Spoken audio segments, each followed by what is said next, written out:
Bonsoir tout le monde. Moi dis Radio Tempo merci de ce que la passé message ça pour nous dans plusieurs plateformes. Donc, nous venons annoncer que c'est Carline, c'est lui, qui va le présenter ensemble avec un groupe de panel de The Path, que nous allons présenter un sujet de injustice sociale sur Radio Tempo. Donc, m'a présenté nous et m'a dit nous merci à Jude Meus et tout staff Radio Tempo. Hein? Et n'a pas présenté Daryl Quinn Johnson. C'est lui-même qui est fondateur The Path, the agent of change. And so tonight, Daryl, you are on air. Good evening, everyone. Like she just said, I'm Daryl Johnson with The Path, an agent of change. We're so excited about what we have to present to you tonight, applying the equation of change. Now, many of you out there have no idea what this is, and that is the beauty in you tuning in tonight at 7 o'clock to learn about how do we apply the equation of change. So we thank you so much for joining us. We have an excellent, excellent panel, and let's start out by introducing them. So first, we have Stephanie Johnson, LPN. She is with New Standard Learning Center.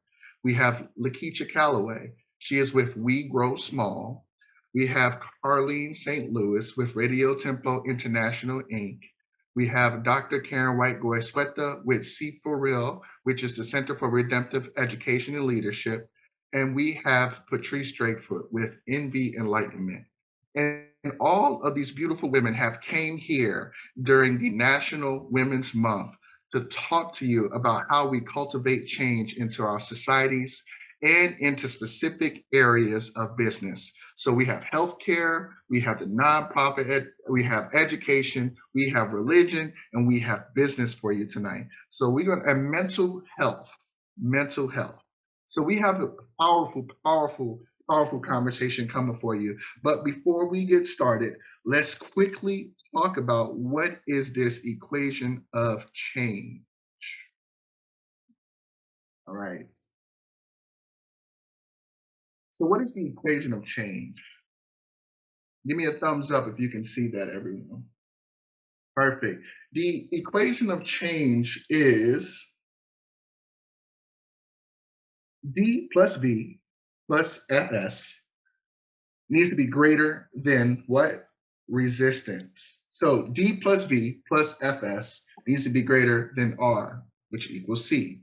Now, what does that mean? So this is the revised version of Glacier's formula of change called the Dannemiller formula, which means dissatisfaction plus vision plus first steps must be greater than the resistance to cultivate change. So what are we talking about with dissatisfaction? Dissatisfaction is the why, or the motivating factor. Change is very imposing. That's why people resist it all the time. Therefore, people do not take on change unless there is a strong enough reason for them to change, right? So let's just look at this. We just had in the news fairly recently, police were acquitted for the death of Floyd, right? George Floyd. 9 minutes, we watched this man die on television. Now, what we saw, though, was dissatisfaction was created because we had to watch someone, a human being, lose their life on air. That is dissatisfaction. Dissatisfaction with the status quo. Why are things the way that they are? We need to create dissatisfaction. But with dissatisfaction, we also need a vision. And the vision is the what factor of the formula.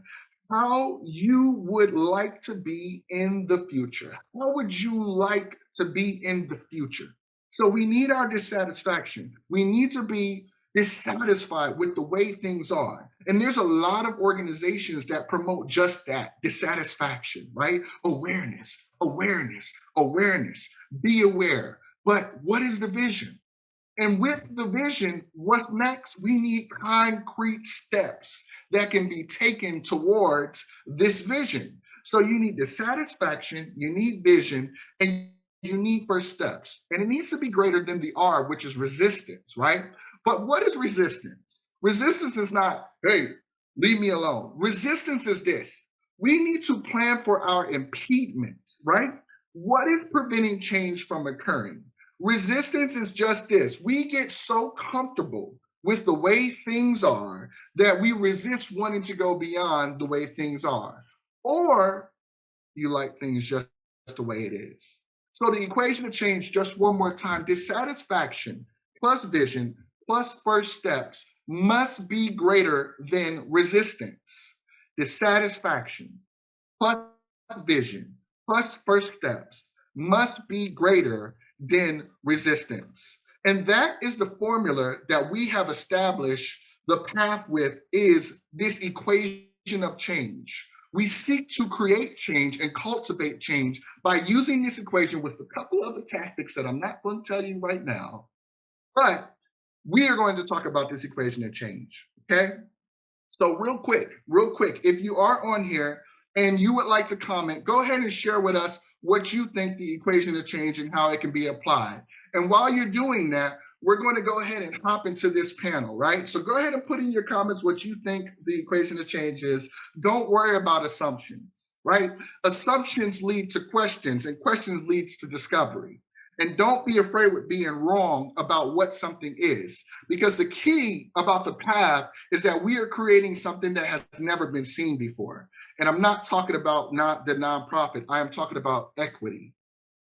How can we all say that we want something that we've never seen before? And if you have seen equity, if you have seen equality, if you have seen diversity and inclusion in our United States, if you have seen that, go ahead and like and give us a like that you've seen it. But for those that have not seen that, we need to cultivate and design change. And that's what this panel is for, okay?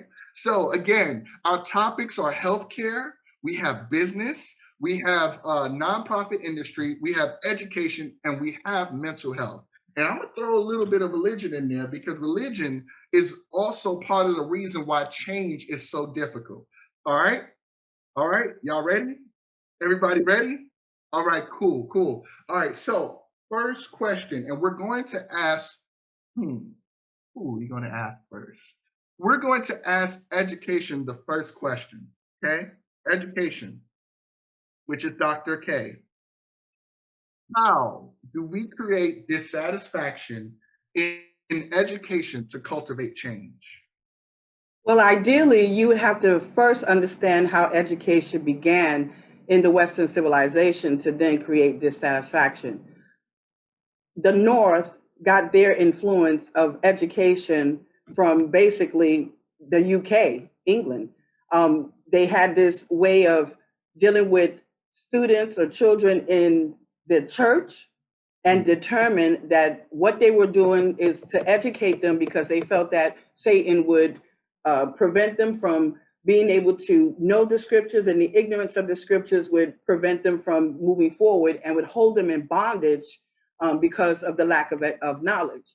Then you move to the South, which was still influenced by the UK, because in the South, they use, of course, African American or people of color for slavery. And that was influenced by religion as well, because obviously the ones that were teaching was using the Bible in a way that subjected individuals to basically genocide and slavery, making them subservient. So you got to start there. You got to start with the truth first and reveal how education even came about in the Western civilization before you can ever create dissatisfaction. Excellent. So with this dissatisfaction, right? And how the education system also ties into the religious system, there's a big barrier when it comes to us as a people when it comes to education. So Stephanie, with New Standard Learning Center, tell me about this dissatisfaction when it comes to the healthcare field. Thank you, Daryl. I'm going to start off with some facts. 68% of CNAs are white. 5% of CNAs are Black. 61% of LPNs are white. 15% of LPNs are Black. 59% of RNs are white. 12% of RNs are Black. 63% of medical doctors are white, and 5% of medical doctors are Black. Now, what does all of that mean? This tells me that white people are either consistent in their growth and Black people aren't, or we're not hiring enough Black people, or us as Black people aren't seeking higher education because we are comfortable where we are. This comes from personal experience. I started out as a CNA for 8 or 9 years, and then I moved on to become an LPN. I didn't become an LPN by choice. I came by force. I was in a bad car accident and I couldn't do the normal duties of a nursing assistant. So that prompted me to move higher. It wasn't because it was already in my head to do. Or the last thing, we don't have enough representation of Black people in the healthcare field that are higher ups. We don't see ourselves to say, hey, I want to be that when I grow up. Wow. Excellent. So you hit an important part there, right? There is a gap, right? And whether the gap is an achievement gap or an opportunity gap, there's still a gap there. And these gaps are in Black and white. They're all in the facts, right? So this dissatisfaction that you're trying to create also leads to what it sounds like a mindset thing, right? So with mindsets, Patrice, talk to me about mental health and how we can create dissatisfaction to create change. Thank you, Daryl. You're welcome. Statistics show that suicide is the second leading cause of death in African Americans ages 15 to 24. They also show that African American men are 4 times higher to commit suicide. So this lets us know that we are losing our Black men to suicide. These Black men were once young Black boys who probably grew up in homes with parents that had untreated mental health issues. So in order to create dissatisfaction, we must first place ourselves in a position where we are vulnerable to talk about the issues that we have experienced, that childhood trauma. We have to lay it on the table, the ugly parts of ourselves that we don't want people to see, so that we can share in those experiences and grow from them. Excellent. So you hit a key point there, right? I loved when you said how these Black men were once young children who may have had parents with mental health issues, right?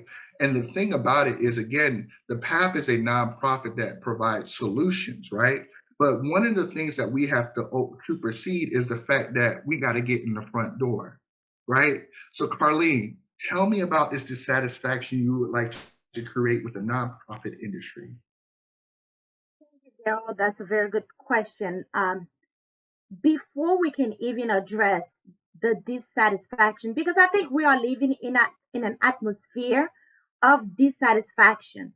We're being aware of more of the racial bias that exists. But with racial bias in nonprofit, you have what you call the implicit and the explicit biases. And I want to tap in a little bit more on the implicit bias. The fact that the minute that I open the door, they start looking at me to present about a nonprofit, I am already judged, and they've already made their decision to say that, this is just another person asking for a handout, or that, the struggle of my appearance, I can't change it, or that, the struggle that even the minute that I open my mouth, I speak with an accent. So it's automatically being implied that I'm begging for something. I'm here for charity. Yes, nonprofit is charity, but there are other things of that we must address. It's not just charity work. Let me just give you $5 here and there, but dig down into the platform that I'm trying to present. The racial bias is such a big issue that we have to address it. But now that there's so much awareness, even us as African American or Black people, we need to look to examine ourselves. And what I did some research with the Nonprofit Institute. They released annual reports.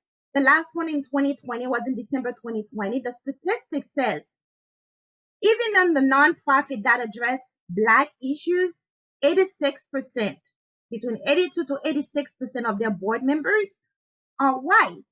So how can people can prioritize the true issues that affect the Black community if they don't relate, if they cannot connect with the true issues, if they cannot understand the struggle that we have come? Instead, you're trying to create a passive approach to it, to say, accept that it is what it is, or that move on from racism. Why can't you move forward from slavery? Right. So there are those issues that we must tackle even within our own community when we are selecting our board members. Why we are so afraid to choose who we are and represent who we truly stand for. That to me would address the dissatisfaction. Right. And what's real interesting about what you said is being able to have an African American board, and we are able to walk in the same way as if it was the 82%, right? And with that, we have to understand that there are certain things that come with being Black and having a purpose, which is stigma, right? So, Laketra, can you tell me, let's talk about business. Let's talk about the dissatisfaction we need to create in this business field. Thank you, Darryl. I appreciate the floor. Basically, in my opinion, to create dissatisfaction in the business field, small business owners and entrepreneurship stakeholders need to use their voices and bring forth their documented experiences of discrimination and inequities with access to capital and resources and knowledge, because otherwise it's just simply a complaint. Now, according to the Small Business Credit Survey, Black-owned firms' applications are 10 percentage points higher than white-owned firms, but the approval rates are 19% lower. The truth is in the data. The levels of dissatisfaction felt by minorities, especially Black and Hispanics, are validated in surveys such as this and are strong motivators for a call to action regarding diversity, equity, and inclusion. All businesses, let's be frank, regardless of whatever the industry is, they open their business to solve a problem. And in essence, that's their purpose. However, when they can no longer service their purpose, their existence, it dwindles. The Kauffman Foundation, which is a leading researcher for entrepreneurship and small business, asserts that entrepreneurs don't just manage to change, they figure out a way to adjust in that moment to meet their vision and their goals. And these same individuals become champions for change, but their issues are further compounded by two pandemics, COVID and racial injustice. These challenges present many opportunities to expose the pain and disparities faced by Black and brown individuals in America. We as a society, can change the narrative and marginalize the dissatisfaction felt by many to cultivate positive and sustainable change. And your couch was turning from blue to brown in the back, just to let you know. No, color is beautiful. Diversity. It's all about diversity. Hey, but you hit a very powerful point, right? And here's the thing, everyone. We are talking about dissatisfaction. And if you were listening to what all was just said, the dissatisfaction needs to be that there is a status quo. And that status quo is this system, right? And the system either determines yes, and the system determines no, right? Now, what can we do? See, here's the dissatisfying part. Don't be satisfied with what the system gives you. What can we do to always get the yeses? How do we get the yeses? And it starts first with conversations just like that. Just like this conversation of, yes, we see this, but we also see this. We see that we are a problem and we see that we are a solution. And we all are a problem and we all are part of what? The solution, right?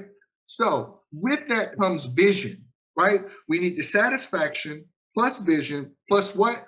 First steps needs to be greater than what? Resistance. So vision. What vision do you have, Carline, in pertaining to the nonprofit industry? That's a very great question. And sometimes I compare Haiti as my example. Right now, Haiti is overpopulated with a lot of nonprofits. And to me, no, nothing has really changed because there's a lot of nonprofits. So for me, the vision for me would be for us to have a uniform approach as a Black community, and for my country as a Black country, in what we're trying to accomplish. Black Lives Matter, Kimberly, and we had great marches and protests, and we were heard. Thousands and millions of dollars were raised. But what is our unified approach to resolving the crisis that the racism that exists in the United States? Right. It appears that we are all driven by our own goals, which is great. I was even researching the NAACP, and I'm going to call them out. When are we going to really change that name, replacing colored people? Right. I'm calling out even some of the voting caucuses. Here in Florida, for us to have so many migrants, so many Black people, and yet we're still a red state. Right. Look what it took in Georgia, the grassroots organization, to make a change after 20 years. So it is, the vision for me is that we are many hands, and as and forgive me, Malcolm X, I believe, said that we are many hands and there are 5 fingers, and each of them are doing their own thing. Right. But when will we really have that fist that we keep putting out there together for Black Lives Matter, for us to move as a powerful, impacted people? Excellent. To make decisions collectively. Yes. And trickle down and establishing and supporting and pushing nonprofit organizations that align with this group of fists. The fight for social justices, the end of racism, the end of racial biases. Right. That's the vision. We need to come together as a group to address those issues. And you're saying something key, because we're starting to move back into the business world, right? You said we need to come together, but one of the issues that I foresee with us coming together is the fact that we don't acknowledge that we are all from the same place. We are all from Africa. Whether you're African American, Haitian American, Jamaican American, whatever you are, if you are of this shade, it is likely because your roots is Africa, right? So once we get that together, Carline, then we can all start working together and start creating this economy. See, that's the key word, throwing out the Laketra, economy, about what we're going to do to fix our systemic racism problem. So Laketra, let me ask you a question. What is your vision and first steps regarding business? Right. Basically, everything y'all said rings true to me. My vision for change focuses on the four main areas, which is funding, education and training, governmental contracts, and laws and policies that govern small business development and entrepreneurship firm creation. The acknowledgement of problems has no weight without understanding of the pain it causes. It's the root cause and the suggestions for remedies to remove the inequities against all people, regardless of the context. This is the first step. I mean, we have to acknowledge those things. Like you said, know our identity, know where we came from, and where we actually want to go. I mean, you have to align yourself with people who can help you get there, regardless of their color. But the Fundera, which is a small business lending company, says that economic inequality in the U.S. is pervasive.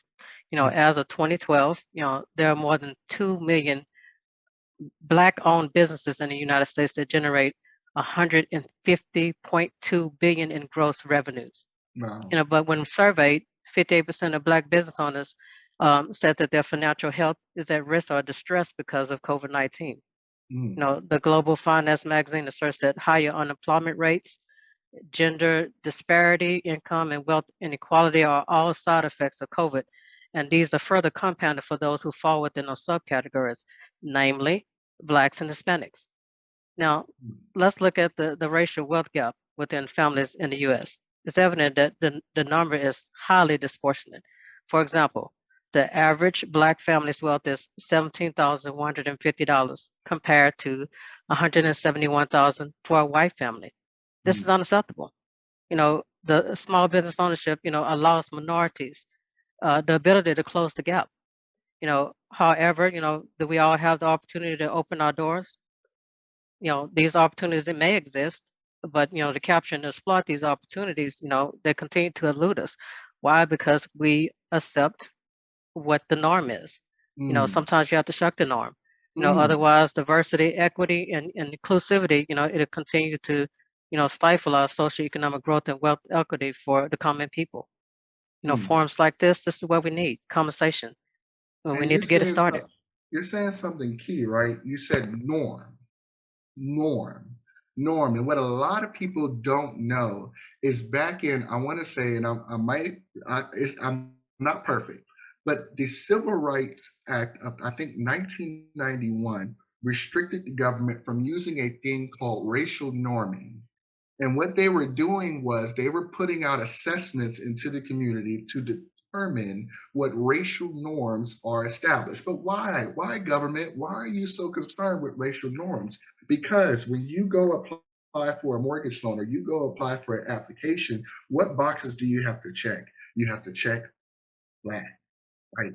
What are you, right? And the moment you do that, you check it, and then what happens? I'm going through this right now, right? I just applied for a mortgage loan. I had to check the box Black. Man comes back, says, you're not qualified yet. You need this, this, and this. And he's bringing up stuff that is closed, right? Been working with a financial advisor about this. These things are closed. How am I still denied? I did Rocket Mortgage. Rocket Mortgage said, you're fine. You just need this amount in your account. So how is the computer telling me that I'm fine? Because I didn't mark that I was Black. So the algorithms that normally pick up when you apply for certain things did not pick up that I was Black, white. I said, I prefer not to answer. And then it says you're approved, right? But the point is, I have a mindset towards resiliency, right? So with resiliency comes a mental health thing. So Patrice, what is your vision and first steps regarding our mental health? I think that it is important to create long-term interventions that focus on social-emotional learning. Social-emotional learning is gaining traction in education, and it teaches children self-awareness, self-management, social awareness, relationship skills, and responsible decision-making. While creating the healthy whole child, we cannot forget that that child goes home to a family, and so we must also create a healthy home environment as well, and that includes educating parents on social-emotional learning as well. I believe that it is important to seek out professional help and working with other nonprofit organizations in order to create workshops, provide resources and services that are tailored towards social-emotional learning. Right. And the beauty in that is that there are organizations that they're looking at right now that are tailored towards social emotional learning, right? The mental health crisis. So one organization, Stephanie, New Standard Learning Center, what is your vision and first steps towards cultivating this change? Well, luckily, New Standard Learning Center motto is vision for change.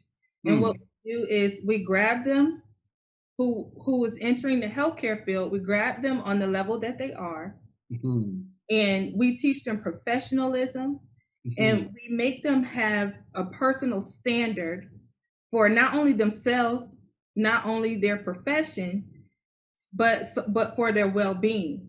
So we hold them accountable to, you have to be here at all times, because we're looked at as Black people have to take so much and not verbalize it. And this actually have a study done behind it, that white people verbalize and they're able to act out. That's why there's so many nursing homes full of white people. And Black people take on, oh, I got to take care of grandma, I got to take care of auntie, so we have to keep them home. But if we don't have anywhere nobody to cry out to, so that's our vision and our first steps. Excellent. Absolutely excellent. And again, you're hitting another key topic about resources, level of comprehension, level of understanding, and the fact that our education system plays in with the fact of how we voice certain things, right? When you go to school, when I went to school, I'm not going to talk about no one else. When I went to school, I had that one teacher that did not want to hear from me because I was too smart in the class. So what did he do? He silenced my voice. No, you're not going to answer all the questions. You're not. But it was an opportunity for me to actually show I learned something that I am achieving, right? So with that, the education system, Dr. K, please tell us vision and first steps in the education field. Well, I just thank you so much, and I thank all the other panel guests, because the reality is it is difficult for students to learn when they're facing trauma.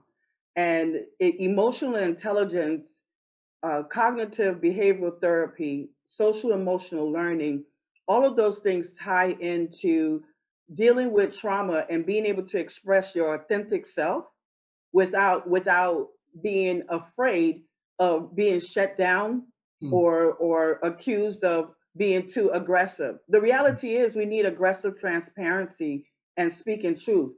And students need to learn and be able to speak truth in a safe space in order to get to the truth, right? Because we can't help someone if we don't know where they're coming from. And trauma has happened to people of color, but it's also happened to white people. And why do I say that? Because there are many of them that think, oh, not us, we didn't do it. We didn't cause the slavery. We didn't do this, we didn't do that. However, they got traumatized when they saw George Floyd killed in just on the screen for everybody to see. They got traumatized. That's why you saw so many of them out there walking during the Black Lives Matter. But my vision and first steps towards my desired change is not only to create awareness, which the civil rights movement did that, the Black Lives Matter is doing that right now, but it's to translate that into the depth of knowledge and sustainable risk-taking actions regarding some of the obvious causes of systematic racism in education. And we could talk about the statistics all day long. We could talk about the fact that in 2014, the high school graduation rate for white students was 87%, according to the National Center for Education Statistics, whereas for the Black students, the rate was 73%. Now, people might say, oh, that's a high number. It doesn't matter. The point is there's a large achievement gap. Right. And then when you look at how successful students are, Black students are not always recommended or referred to go to these honor programs the way that white children are. Okay. And so at the end of the day, we can talk about awareness, we can talk about statistics all day long, but until we are aggressively transparent and decide to make some in-depth changes the way that we're talking about right now, we're just going to continue to be talking about statistics, which we can talk about statistics of deaths of African-American to the hands of police officers as well. So education is so important because a student can't learn if they're traumatized. And anybody else that's traumatized as an adult, like the trauma that has occurred right now, can't really teach properly until they deal emotionally with those events. And so emotional intelligence, social emotional learning, and cognitive behavioral therapy is something that needs to be embedded in the educational system. Excellent. So again, with everything that y'all are, or what I'm going to do real quick is we're going to go to our live feed, right? Let's go to the live feed. And if there's anyone with questions out there, go ahead and start to ask them because we're about to move into our Q&A session, right? But we have one more last question for our panelists. And the thing about this question is everyone has to be prepared to hear what we might answer in regards to resistance. resistance. Now, we explained resistance earlier as some people are in their comfort zones and they are okay with the way things are. And that's going to be our older folks. A lot of our older folks get real complacent and real comfortable with the way things are. But then we have our younger folks who are full of all this fire, full of all this energy, want to go awareness, awareness, awareness, but the vision, they don't have a leader with the right vision and the first steps to take them in the right direction. So what is the resistance in that? What is the resistance? A lack of direction. That can be resistance as well. So we're about to hop into resistance, okay? And I want to start with Patrice. Patrice, what are the impediments that we might see when trying to cultivate change? When it comes to mental health, social emotional learning, first and foremost, it's a lack of education. We are not aware of everything that is out there and that is available for us to deal with that trauma. It's also poverty. A lot of us can't afford health insurance. And so if we can't afford health insurance, we're not worried about going to see a licensed professional about our mental health. We have the mentality that it is not necessary. It's not something that I need to worry about. This could be due to religion. It could be to unhealthy coping skills, self-medicating, drugs, sex, alcohol, eating. All of those things are unhealthy coping skills that we sleeping all the time, unhealthy coping skills that we adopt to deal with that mental health trauma. African-American children, and I wanted to make sure I get this in because this is very important to me. African-American children are 2 times as likely to experience sexual abuse than white children, and it goes unnoticed. And it is important that we understand that we're not sharing, and that contributes to our mental health in a significant way.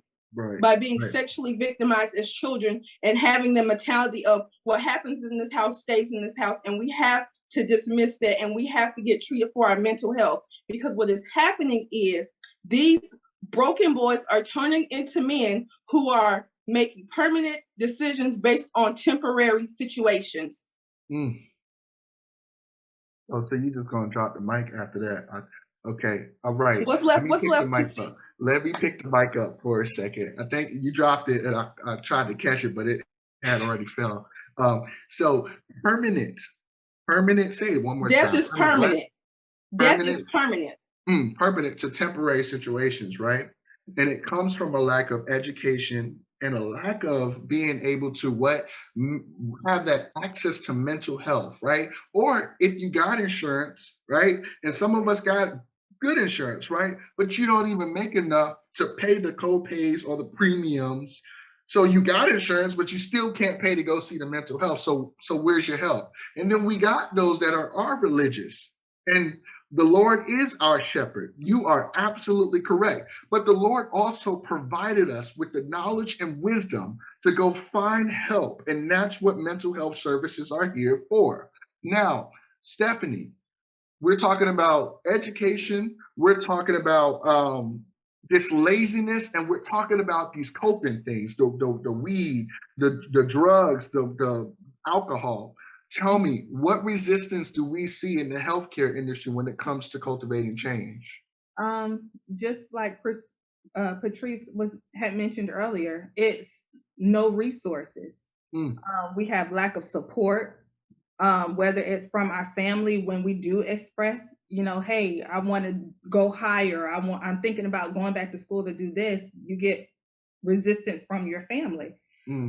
Or people are just scared because they don't know the first step to take. I struggled, just like me personally. I struggled through high school because I hated going to school. I don't like to get up early, so that impacted me for my life and not knowing that. And then lastly, some people are just comfortable in the system. They make just enough to get by, to take care of everybody, to get assistance from the government, and they don't want to lose that because they've never seen themselves outside of where they're at. So when you can't get to their mind, that's the hardest resistance you'll ever find. Getting to their mind, that is the hardest resistance that we'll find.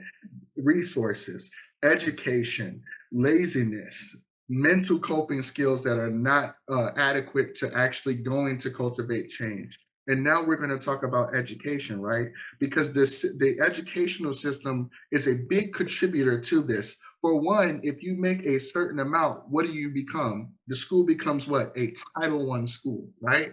And the Title I school is great. You're receiving funding from the government to support your children. But why is it that we have, again, to teach them that you need our help in order to succeed? So let's talk about that resistance in the education system. Dr. K. I mean, you all are just incredible with what you're saying. The reality is the resistance is both the known, which is what everybody is talking about right now, and then the unknown, which is what Stephanie is saying as well, because you know what you know what you don't know, but you don't know what you don't know. And that's the area that people are afraid of. People are holding on to pain and hangups and hurt because they don't even know who they're going to become. And some of them are scared to become something different. Wow. So, that is a big resistance right there, because we need to understand that some of the biggest obstacles to organizational change and what steps we need to take in order to mitigate risk when individuals on both sides of the aisle resist the change. We need to know that. And so I just think that our biggest resistance is going to be the way that the education is traditionally done. We need to really look at the pedagogy or the andragogy, because pedagogy is for children, andragogy is for adults. Yes. And in college level, we're still treating adults like children. And the way that we deliver education doesn't allow grown folks to come in there and express themselves in an appropriate manner, that they can use their language, their voices as a self-reflection and evaluation of where they're at. And so I think that the pedagogy and the andragogy has to change. And the only way to do this is to have some disruptive innovation going on with these higher education leaders and my colleagues out there that understand how to develop people from where they're at, meet them where they're at, allow them to express themselves and to move forward. Economic mobility right now is going to heavily rely on the people of color getting education, because the pandemic shows that right now. And we need that to recover from this pandemic, is economic mobility and equity, at the being at the table, not just being at the table, but having a voice at the table as well in education. So having a voice and economic, y'all know I struggle with saying the word. economic mobility. First off, we ain't about being perfect. We all about being progressive, okay? Yes. So y'all gonna hear a lot of mispronounced words. You're gonna hear all of that. If that don't get through to your head about what we're talking about, then hey, it is what it is. Economic mobility, right? Carline, the nonprofit industry, economic mobility, what a resistance that we'll see. Now, with that, I love the fact that we talked about the economic mobility, but I want to tap back with what Patrice and Stephanie mentioned with the mental state. Because some of the resistance really is going to be about us embracing who we are to be our true authentic self. Now, I brought the statistics about the nonprofit that says 82 to 86% of the board members are white. But we are choosing to select those white board members because we don't want to appear too black, so that way we can get access to those funding. But the main thing is with part of the resistance is that we can't really have change unless we have a seat at the table. And in order for us to have a seat at the table, we have to embrace who we are and be authentic with who we are. And so, and not being afraid to represent who we truly are and what we stand for. So until we start being that, there's going to be a lot of resistance. Now, another resistance is, I think in 2007, the Stanford Review released an article on nonprofit, and a question was asked. I forgot her name. I think it was Zeta.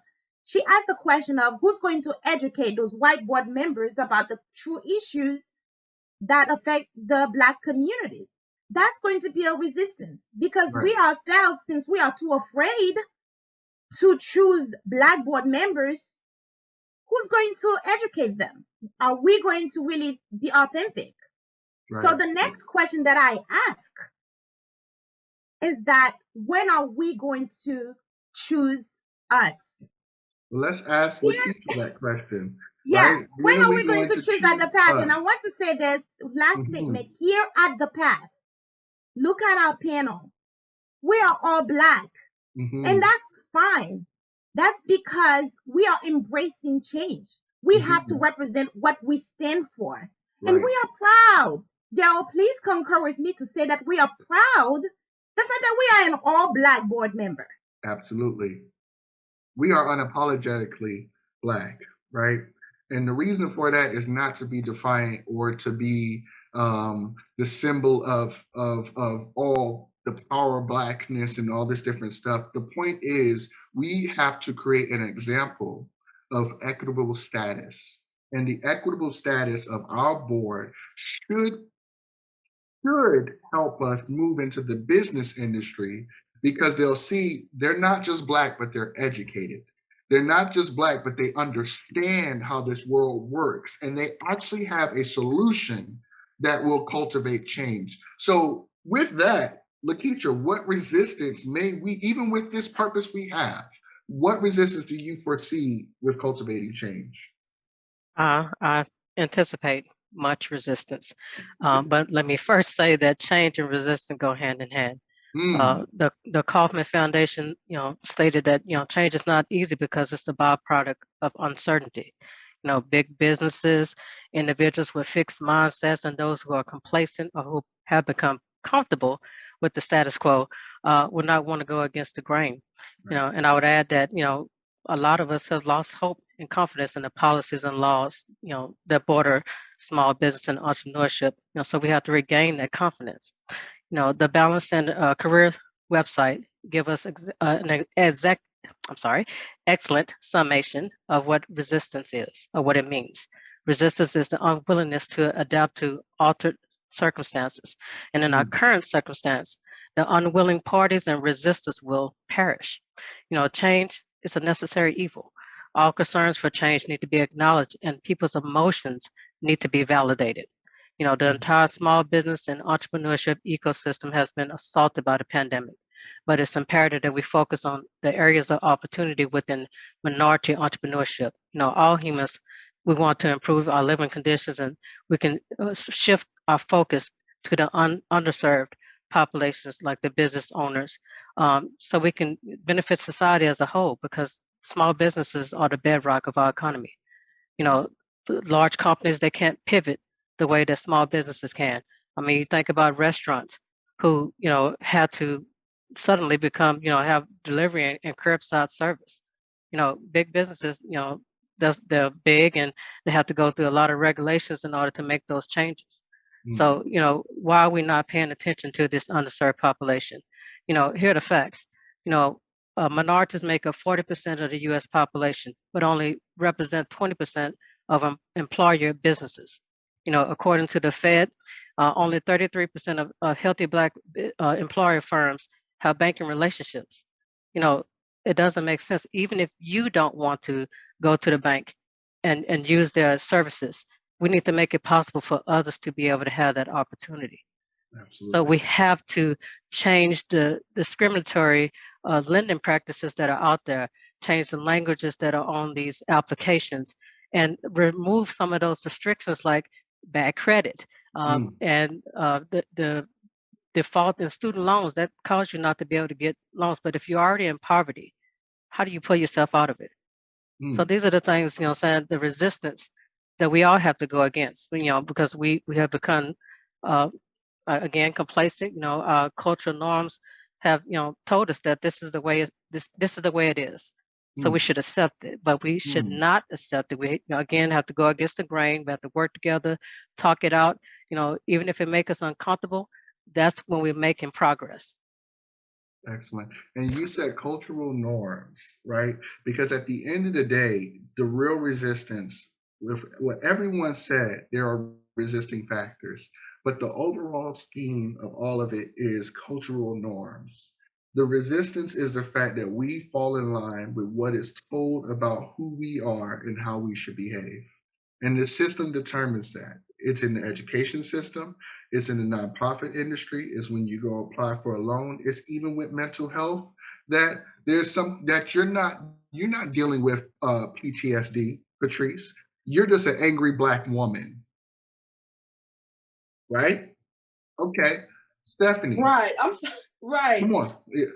Also, and I think also we have to recognize, take for example, the young man who went to Charleston and shot up the church. Mm-hmm. It's always when white people commit certain crimes, they're able to hide behind mental health, but it is never recognized with African Americans, and that is a problem. Right, because the expectation of how we are supposed to conduct ourselves and behave is part of race-based sensitivity rejection. Race-based sensitivity rejection. It says that you deserve what is given to you because you're Black or because you're Hispanic or because you're Asian. And that's why the equation of change is so important. And as we learn the equation of change and learn how to rightfully apply it to our fields, we can become more successful in cultivating the change that we want to see. So before we get done, we got a couple more minutes. I would like to point out some key comments that were made during the panel, right? So one comment that was made, which is very powerful. There's an angry Black woman. Okay, pause that. I serve on boards, but many Blacks are not willing to serve, or they agree but don't fulfill the duties. I try to recruit and encourage participation of many because the few willing get worn out. And this is a very powerful statement. And this is what the problem is why the path is so essential, right? There are so many nonprofit organizations that's out there that covers whatever humanity service there is in life, right? But there are only a few that are focused on purpose and intent. A lot of us are in it for clout, we're in it for financial prosperity, or we're in it for fame. Because racism and all of the isms that we deal with will always be an issue. We will never end it, but we can reduce it. And we will never end it because preference takes place in the brain. In your amygdala, preference takes place. So as long as preferences are there, we will always have some form of ism because people have preferences. How do we take isms and not allow it to determine how we treat someone is the key. So yes, you're going to have problems with Blacks on your boards because we have not learned to do things for altruistic value. It's all about intrinsic motivation. So you're right. Now the next one is this comment. Far too often, we as African Americans are not dissatisfied with our current situation. So we do not see the vision ahead and take the first steps, which creates the resistance, right? So Stephanie, how do you feel about that? We as African Americans are not dissatisfied with our current situation, so we can't see the vision and we can't take the first steps. And I'm going to challenge you. Are you ready, Stephanie? I'm going to challenge you. Mm-hmm. What in religion is preventing this from happening? I'm going to challenge you, baby. What in religion? What in religion is preventing African Americans from seeing the dissatisfaction of the current situation? What is my ordination in? Ministry.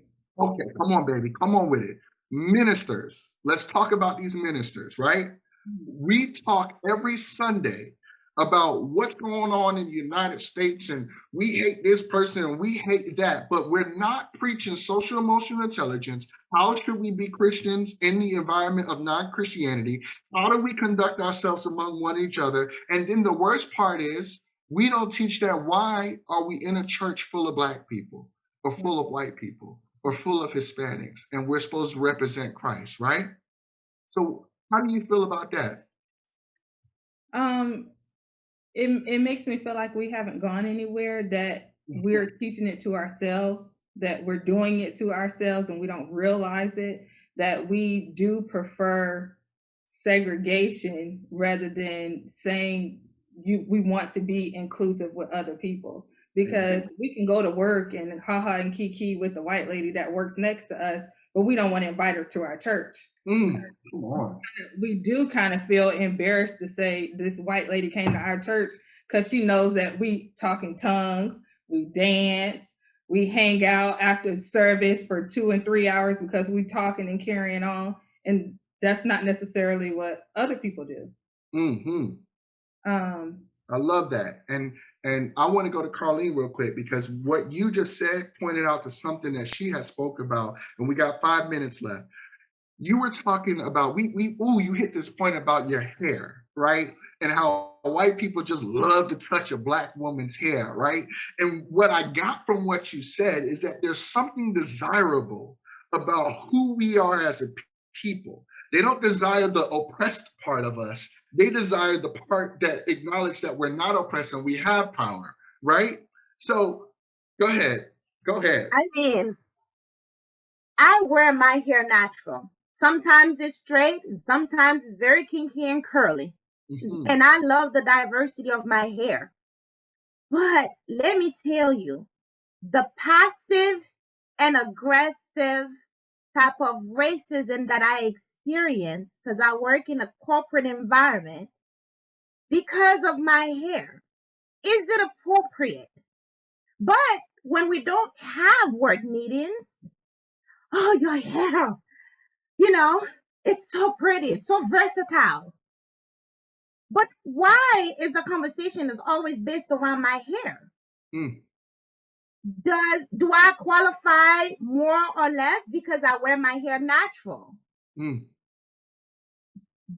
the perception changes if I knock on your door saying that I represent a nonprofit and I need to speak with you? Do you have 5 minutes? Do you automatically, that implicit bias, assume that I'm here to beg for a couple $100? Or versus me asking you to be on a platform with me? You know what? And what you're saying leads back to education and mental health, right? Because if I talk like this and I look like this, then it's okay. You must be good, right? I can't come here and say, hey, look, right. I can't come in here and be like, hey, let me talk to you about this issue we got. You see what I'm saying? So we have to shape ourselves up. And the education system contributes to that shaping up. Am I right or wrong, Dr. K? Correct. It just goes back to what you said about not being allowed to speak your truth, and being shut down. And something else that was said, I don't remember who said it, but we are powerful women on this panel, women of color on this panel. Yet, as strong as we are, we can't even voice our own struggles. If we voice our own struggles, then they're like, okay, you're an angry Black woman, or you're devalued because you're expected to be silent, because that's the way that the school pipeline to prison has us, where there's some schools where they're walking the children, our children, with their hands behind their back in a line. And so if some of our relationships, like Patrice mentioned, that, even if you're African-American man or Hispanic man, or very few Asians do that, but maybe they do that as well. It's like, how do we allow each other to have a conversation and be authentic about what we're going through and speak our truth, each of us, in order to get to the truth? And that's not cultivated in school. You're not allowed to do that. And on the topic of that too, institutionalized hypocrisy in the church is a main reason why these things go on as well. Because as I mentioned, religion is what influences our education system. Right. And with that, influencing education, influencing mental health. Patrice, real quick, what you had a message that you wanted to get out, and you got 1 minute to get it out. Tell us what you feel about the mental health crisis in America and how it relates to racism. I believe that it is important for us to understand that we are, I don't know if if this doesn't give anyone else chills, but we are losing our Black men to suicide. The Black man that is supposed to be the leader of our families, the infrastructure of who we are and how God designed us to be. We are losing that. And I think it's important for us to understand that now is the time for that change, to recognize that it's okay for men to cry and it's okay for men to hurt. It's okay that if I'm working with a student and he's a young man and he's false, crying is a natural reaction. Society has placed this pressure on men, especially men of color, to suppress their emotions, and that is not a natural human function. And we have to begin to have these dialogues of saying, yes, you are a man. Yes, you are allowed to feel this way. Yes, you can talk about your feelings. Yes, you can cry, because that's a part of building a man up. Men go through so much. Our homes are broken. And that's so powerful for you. The humility of a Black woman, unapologetic Black women on National Women's Month to come up here and talk about the Black man. So I applaud y'all for doing that, because it's not about gender when it comes to our race. We have so many things that separate us. So many things that separate us within our own race. So I appreciate that conversation. And I thank everyone for joining us tonight for this amazing panel. I pray that this was fruitful for you. And the information that you learned and received will go and meditate in your hearts and go up to that mind, and you'll start to implement that change yourself. If you have any questions, comments, concerns, feel free. We are all available for you to reach out. Just inbox us or comment in the comment section. If you have a question for a specific person regarding to a specific field, just go ahead and tag that field, and that person will answer your question. Like and follow us on Facebook. Go to www.ifyouwontiwill.com. Go ahead and find out how you can get involved, whether it's by participation or donation. You can help us continue to cultivate change. We thank you so much. We thank you 2 minutes over time. I appreciate you for the 2 minutes. God bless you. We love you. Have a great night, everyone.